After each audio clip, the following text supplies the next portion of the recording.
I vividly remember watching the 1992 bronze medal game when Lithuania played the unified team. And there was a lot of nerves. Unfortunately, it was actually very frustrating because they would actually cut in and out of the game. NBC back then, now we have so many different channels and outlets to watch the various events. Back then, it was pretty much like just NBC.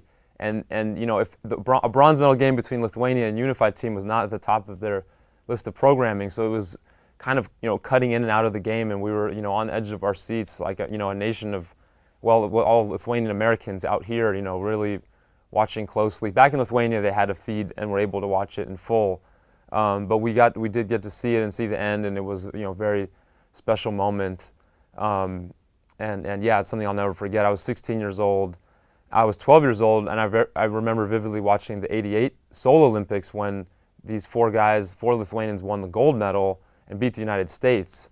And that was, bigger news and more impactful here because it was such a big upset. And people were actually very angry. And they didn't, there was a big misperception. And these Lithuanian guys who were on this team, were perceived in such a kind of negative, stereotypical way as like the bad Russians, the evil communists with the red jerseys and the mustaches and the beards.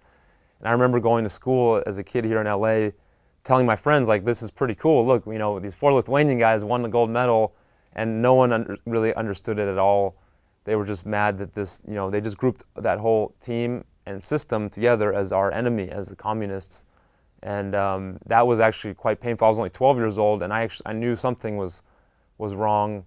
And I feel like, those two events of the '88 and '92 were a big part of, influencing me making the movie.